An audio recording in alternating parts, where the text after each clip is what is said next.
And Doug Banks Morning Show, I was listening to it one day, and they said 10th caller get $1,000. And I became the 10th caller, and I was like, either I can blow this on some clothes, or I can buy some equipment. And I was like, yo, let me just go buy some equipment. So I bought my first. It was like this Newmark CDJ or whatnot.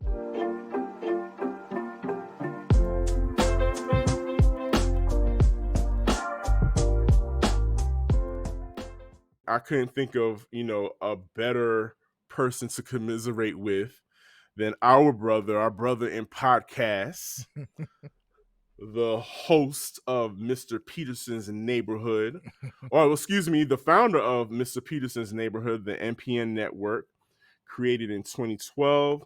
He is a hip hop musician, a podcaster, journalist. He is the proprietor of the Warehouse Parties, and he birthed two sub brands, Fly Socks and Tees, and the Groove Suite, which was created in 2014.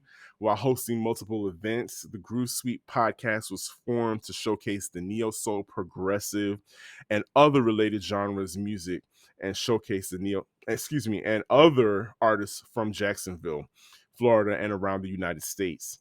In August of 2016, Pete began working with the internet radio station The Sound of Duval by hosting his online radio mix show, Cubicle Music Mondays. Wanting to expand the network realm in January of 2020, Pete created the MPN Network along with the Neighborhood Podcast Network, which hosts a range of regional podcasts. The network is continuously being innovative and working to tell more stories of various creators of music, arts, and influencers with purpose. Ladies and gentlemen, please welcome to the show, Mr. Al Pete. What's Yes, up? yes. Okay, so Al, real quick though.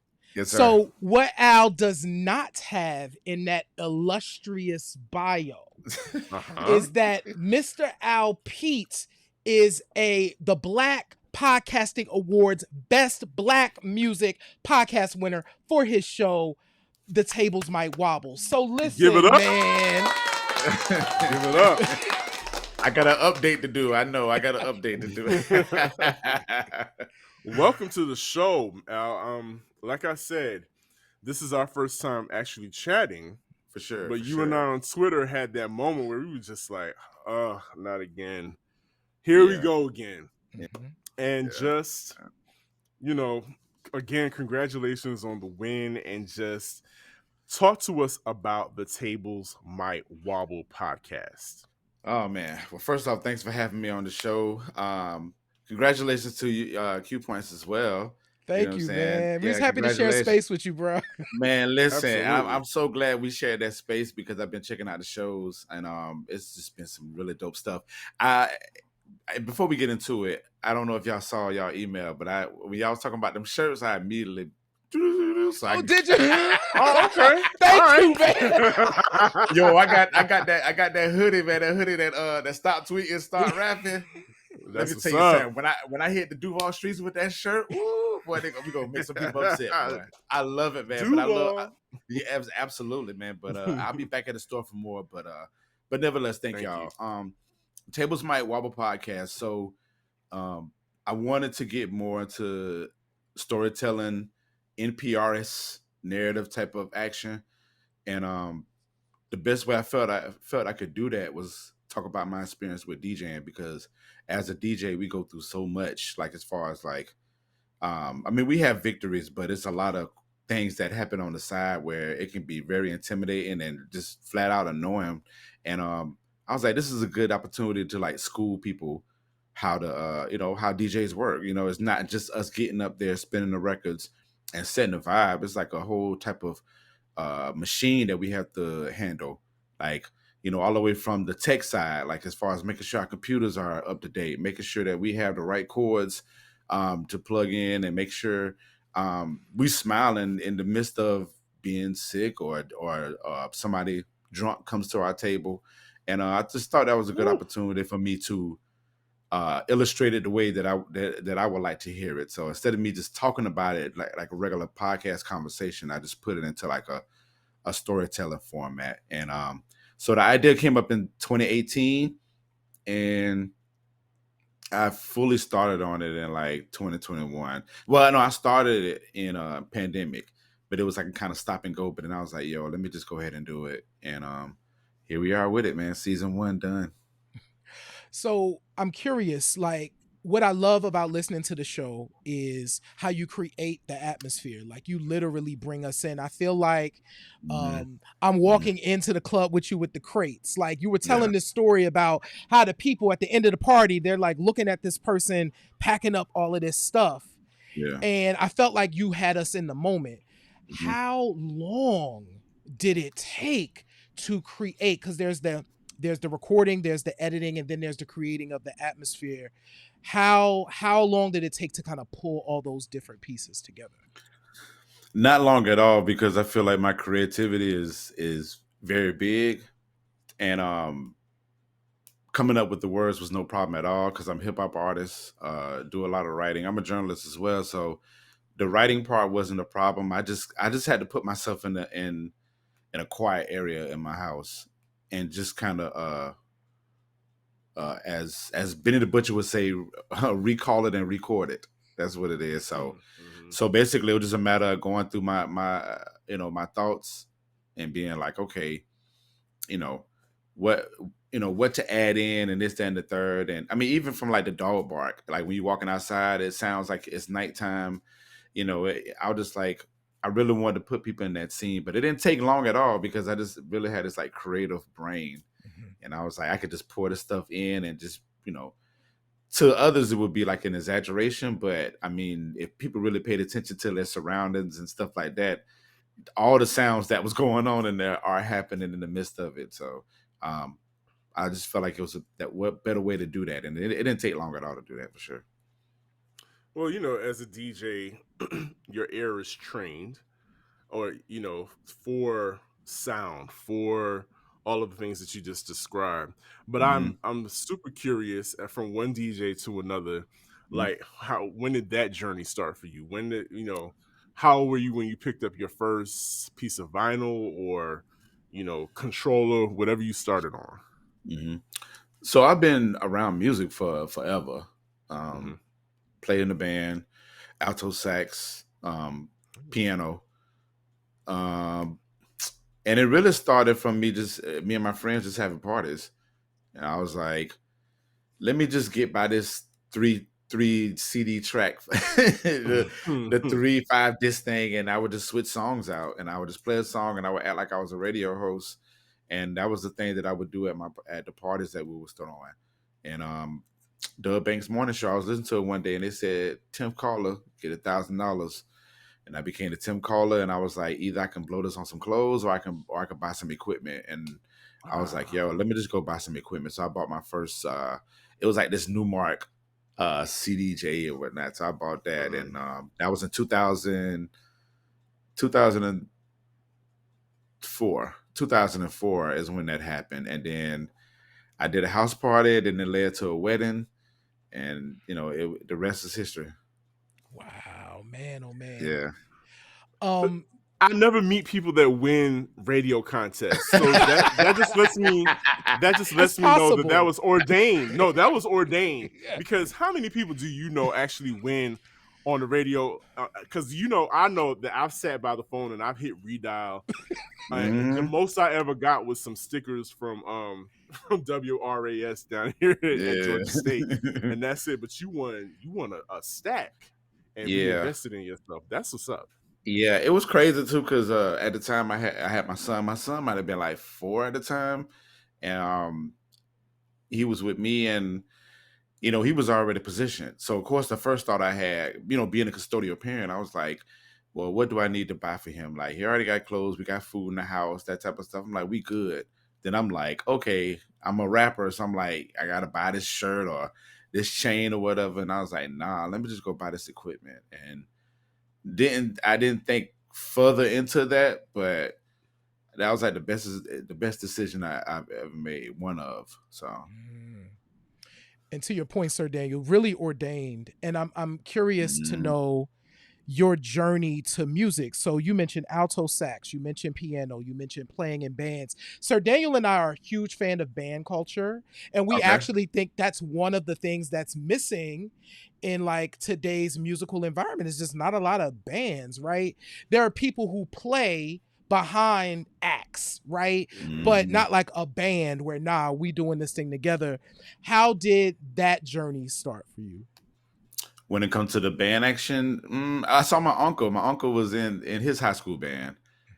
So my uncle was like stupid cool with it. He was like, he would make saxophone like just seem like extremely cool. So between that and then going to like my neighborhood high school, I was going to their football games, and I just seen the dynamic of it, just seeing like all these instruments coming together, and did the percussion section doing this, and the bass doing this, and the woodwinds doing that, and you got it just the way that came together, and everybody had these parts, just like fascinated me. So when I went over to my high school, Reebok High School, um, March of 200 under Clifford and Bugs, we was playing songs like we was playing 70 songs, so Earth, Wind and Fire, like we was always playing an Earth, Wind and Fire song. And so the dynamic of hearing those sounds coming from the other one side of the band room to the other, and it was just like magnificent. And then we get on that field and just blast it out to everybody. It was just an electric feeling,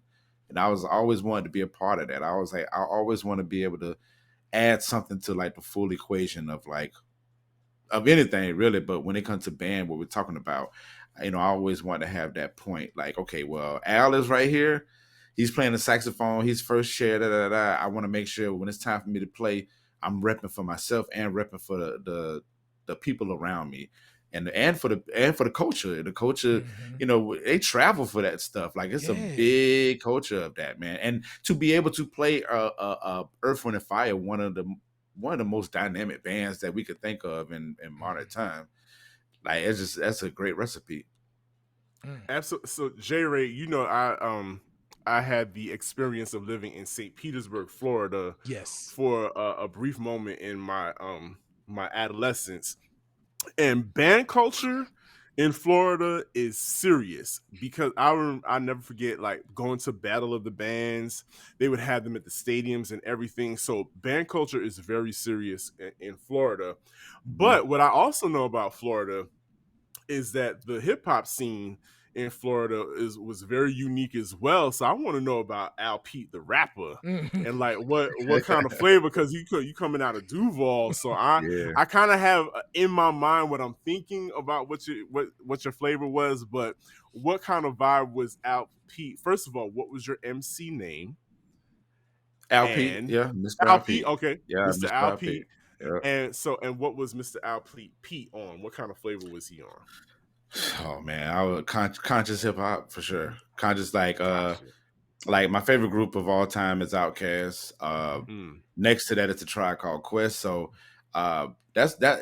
I got into rap because of that, because I was able to like have that freedom of expression, and just make some words seem cool or what. Well, make the words cool. So like my reach for sure, as people would describe me, it's like the Outkast, Big Boy, Common, mixed with Nas and stuff like that. So that was the vibes, and to this day I'm still on those vibes where it's just like the conscious boom bap type of hip hop. So that was me. So, and that's funny because that isn't so popular in Florida.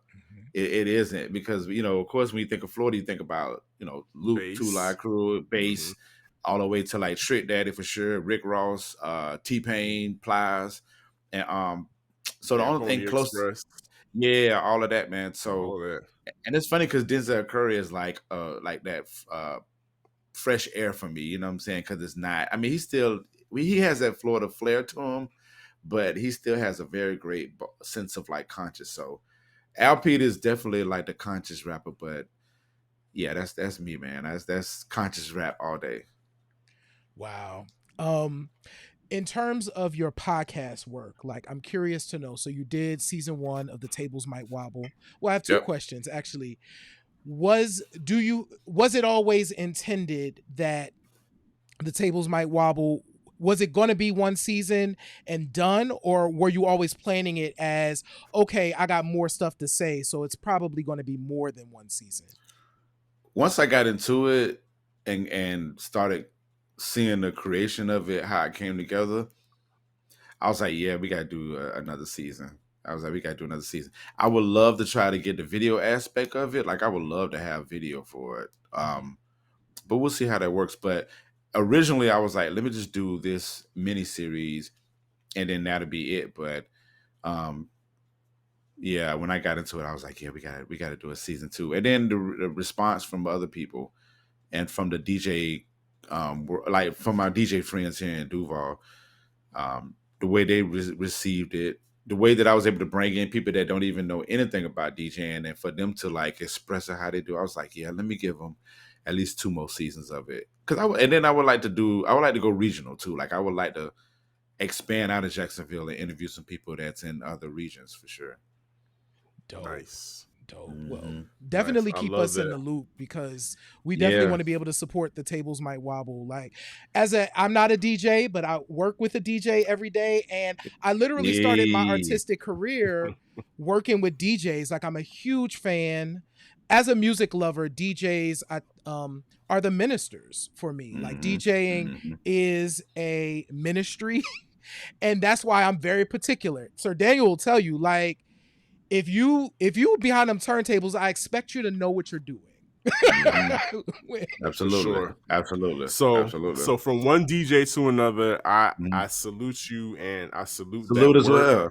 Yeah. And I cannot wait for more of the Tables Might Wobble, and to have hopefully someday you can come up here to Georgia, and I can introduce you to my DJ friends, and we just expand the community and just talk some more. But Mr. Al Pete, while we have you here, we got to talk about what's been happening on a collective conscious level with us as a community, and how we are traversing these deaths and all these traumatic experiences. But that's going to be on the other side of this break. So listeners, viewers, Q Points, we will be right back after this. I've always wanted to say that as a kid. We'll be right back after this.